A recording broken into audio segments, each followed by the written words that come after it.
गिबियावनो बयनिसिमबो जायफोर नायगोन बिथांमोननिसिम आंनि खुलुमनायखौ जासिहरग्रोनाय थाबाय नैबे लाइभनि थ्रु ओमफ्राय बेनो थामनेलाव नोंथांमोना जा नुदों दिनैहाय आङो आंनि नैबे लाइफआवहाय सासे गेस्ट इनभाइट खालामदों जायनि मुङानो जाहैबाय जिया रानि बर' बड'लेण्ड गार्ल राइटार ओमफ्राय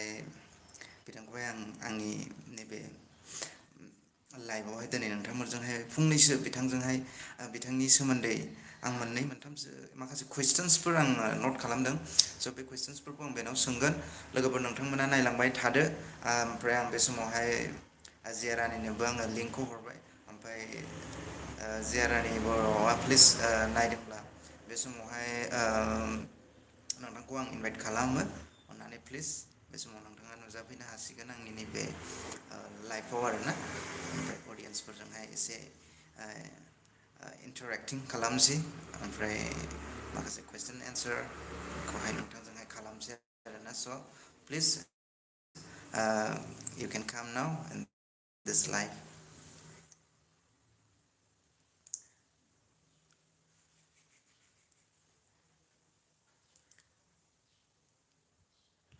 लोगोफोर नोंथांमोनाबो हागोन नोंथांमोनाबो माखासे पार्सनेलि माखासे कुइसन्सफोर खालामनांगौ दङब्ला जिया रानिनिफ्राय नोंथांमोना खालामनो हागोन फार्स्टआवनो आंनि भइसआ क्लियार फैदों ना फैयाखै होननानै सोरबा खोन्थाहरनायबा बिराद मोजां मोनगोन आरोखि आंना ओमफ्राय हप खालामो बयबो मोजाङैनो दं ओमफ्राय आंबो मोजाङैनो दङ ओमफ्राय आसा खालामो जेब्लायबो मोजाङैनो मोजां थांगोन जोंनि लाइफआ till the last breath, right? So at this time, please, I'm requesting Jiya Rani, if you're watching and if you find the link, then please come here and join with us.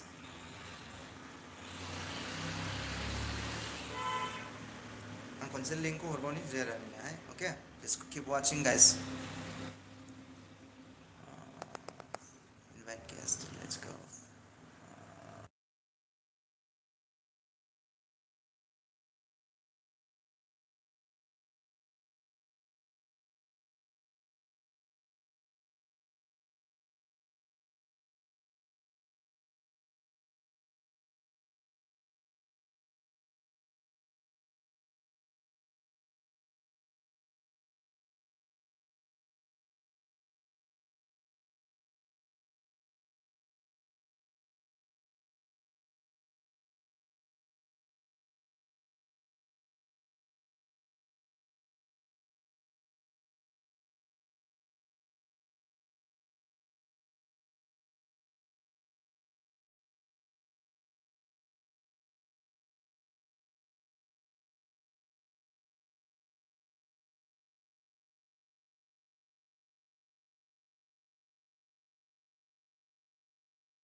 लोगोफोर रथ'दो दान्दिसे दे जियाखौ आं माबादों लिंकखौ हरबायमोन आङो फैगोन आरोना दान्दिसे नेथ' please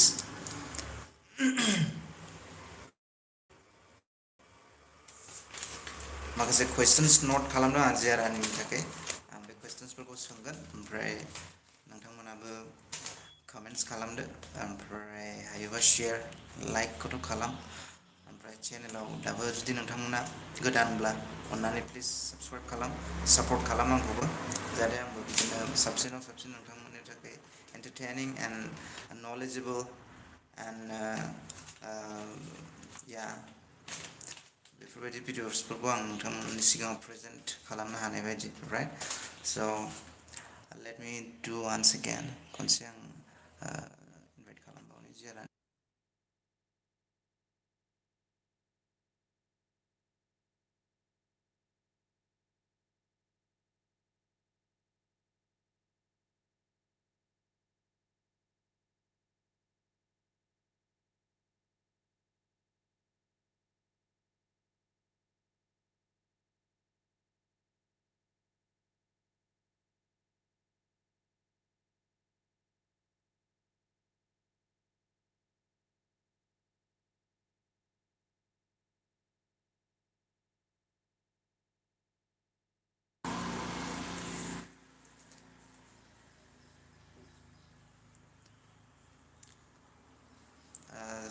First comment.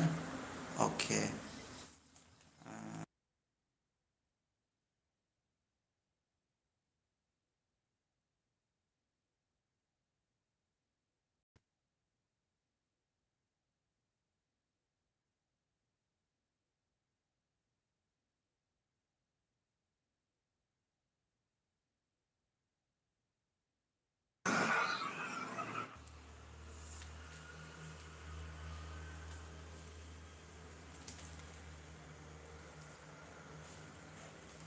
Come on, Jiya, come on. Rode logoफोर दे.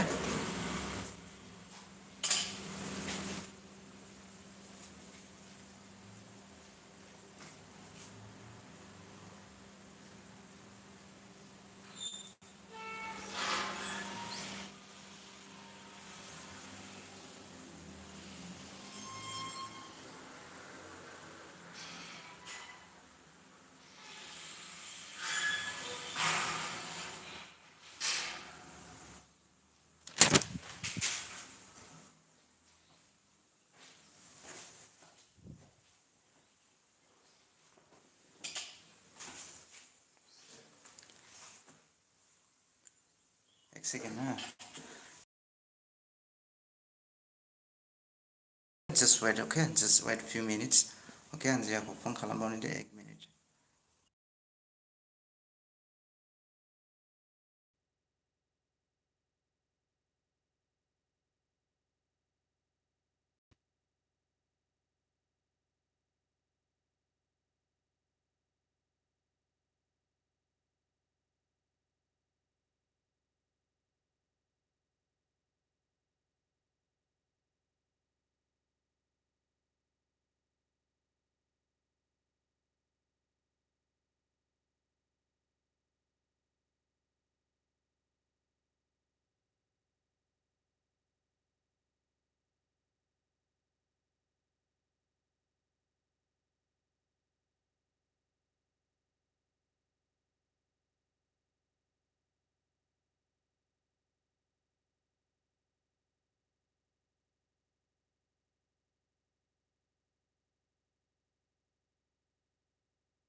एक minute लोगोफोर दे दान्दिसे नेट होदो प्लिज.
दान्दिसे नेथ' दे माने कन्टेक्ट नाम्बारा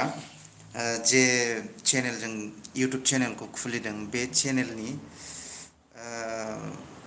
बे कन्टेक्ट नाम्बारखौ नांगौ आरोखि ना होमबासो माने बेवहाय एड जाफानो हायो आरो नङाबा एसे प्रब्लेम जायो आरो स' बिथाङा फैसान्दि आङो एसे आं कमेन्ट्सफोरखौ फार्स्ट कमेन्ट्सखौ नायग्रोनोसै लोगोफोर अके लागाव होननानै बुंहरदों एफार्ट बड' ओमफ्राय हेल' रे हेल' सार गुड नाइट अके अके हुज देट केरन खर' गाज्रि बहा दं आसोल पि एन अके सरि इउ कान्ट जइन लाइभ स्ट्रिम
लोगोफोर एसे प्रब्लेम जाबाय आम रियेलि सरि अके मा होननानै बुङोब्ला माने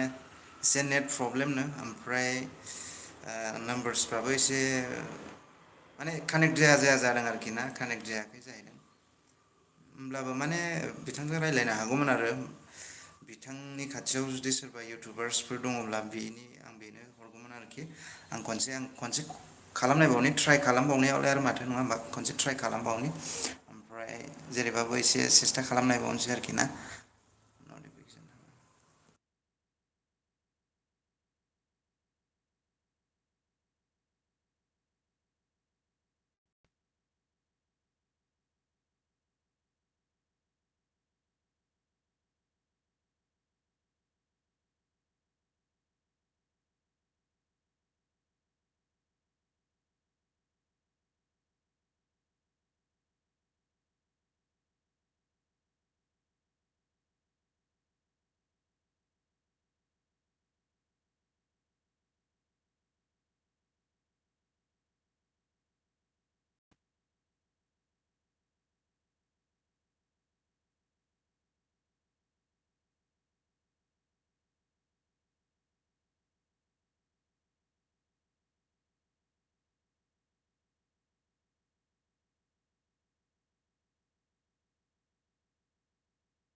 लोगोफोर I'm really sorry लै लोगोफोर दा आरोखि ना दा मा होनो लोगोबो रावबो गैया जायोब्ला मोजाङै खालामनाय बा चेनेला बेनि माबाजों रायलायनो हागौ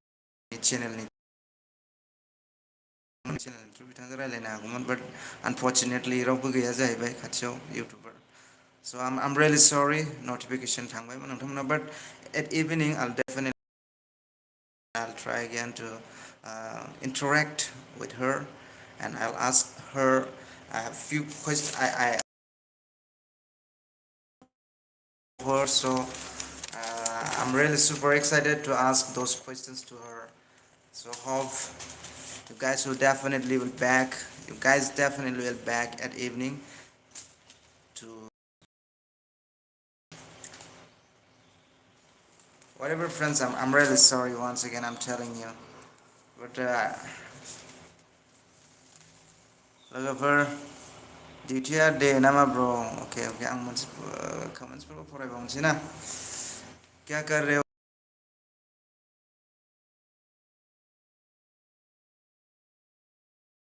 करने को सोचा था लेकिन अनफॉर्चुनेट क्या करने का फिर है कि नहीं होता है लाइफ है कुछ भी हो सकता है doesn't have any guarantee for the future what has happened right गेमस्री को खलाम इसका कमेंट है रे ये तेजी एक्सप्रेस गेमस्रीखौ ना नों रायलायना हरदोब्रा गेमस्रीजों आदा जुवेला बिदि बिदि नोंजों रायलायनो नागिरदोंनो होननानै आंखौ बोराबनानै दंलै आं बोराबनानै दं माने मिथिया बोराबदों ना मादों बेबा एफाराब हाइ लेभेल जों जाहैबाय दासो गोदान सोदान इउटुब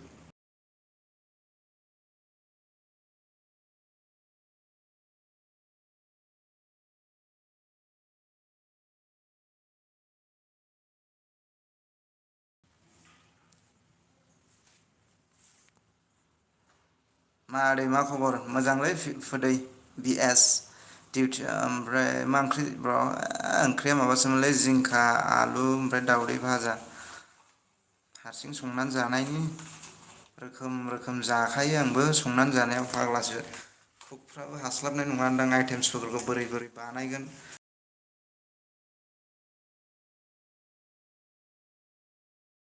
संनानै बानानैसो देखाया बाट I know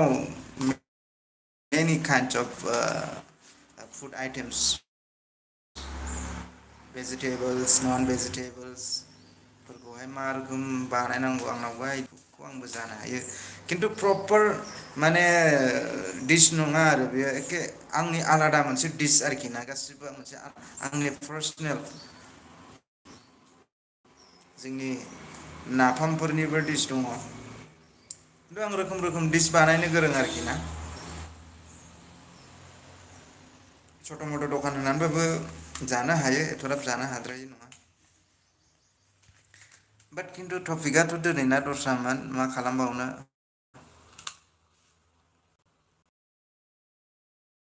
दं ब्र' होननानै बुंदों गेमस्रिखौ खालाम होननानै बुंदों ओमफ्राय सोरमोनलाय बे लेजेन्ड गेमार एफ एफ नेट स्ल'लै आदै नेट स्ल' जादोंना आंलै बालसोलै नेटानो मा मासथिनि बे जायगायाव बारा नेट नाङा आंना साला एथ'ग्राब नेट नांगौनि मानसि आंनो एथ'ग्राब नेटनि दरखार थानाय मानसि ओमफ्राय गैया ओमफ्राय खिन्थु आं खनसे सरि होनो नागिरबावबाय माने दाहाय फैनोसै हो दाहाय सोलाबगोन जाहैदों गाव मोजाङै ओमफ्राय दाबो सोलाबोमोन ओमफ्राय हनै माने एसे प्रब्लेम जाबाय लिंकआव फैनो हायाखै जाहैदों लिंकआ बेनाबो देखायदोंनो sorry you can't add this YouTube live stream होननानै बुंनाय जाहैदों फैनो हाया माबा मोनसे प्रब्लेम जादों आरोखि जालायखाबायमोन गासिबो कानेक्टेडफ्रा गासिबो दहाय आं रायलायखाबायमोन बिदि बिदि बिदि बिदि फैनो होननानै बाट माथो खालामबावनो ना for the first time बिदि जाबाय स' सोरबाफोर जुदि आंजों रायलायनोबा बे समाव आं लिंकखौ हरनो हायो कन्टेक्ट नाम्बार्सफोर हरोबा कमेन्ट्सफ्राव कन्टेक्ट नाम्बार्स हरनो हायोबा सोरबा कन्टेक्ट नाम्बार आं नट खालामनानै आं नोंथांखौ जइन खालामनो हागोन आरोखि खिन्थु नोंनि चेनेला मनेटाइज जानांगोन ओमफ्राय मनेटाइज जानांगोन आरोखि नोंथांनि चेनेला माबासो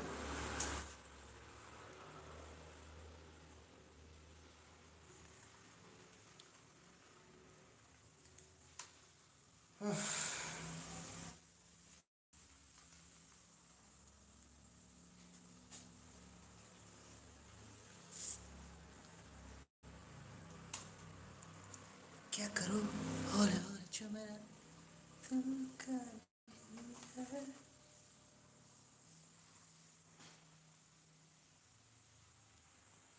गेमस्रिया मानो बोराबदों आसोल मालायबा मानो बोराबदों ना बोराबाखै आं मिथिलालै भाई नों सोंहरदोलै नोंनाव कन्टेक्ट नाम्बार गैया नामा गेमस्रिनि टिजे एक्सप्रेस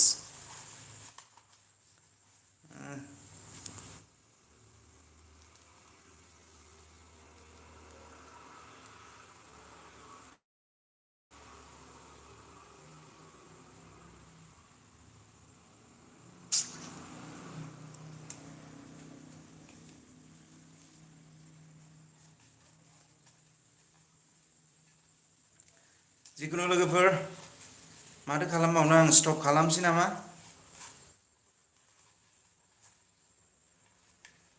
ना मा बुङो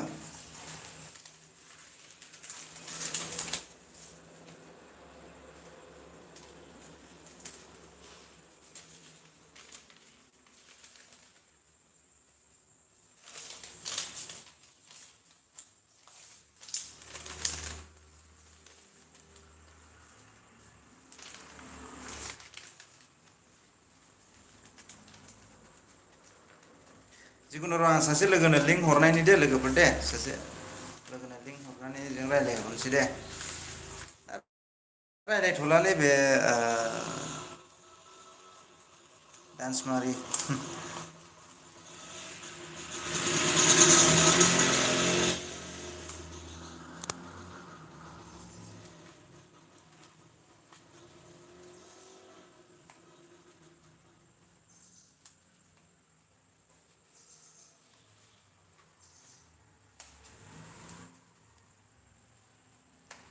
दोनथ'नोसै दे लोगोफोर दे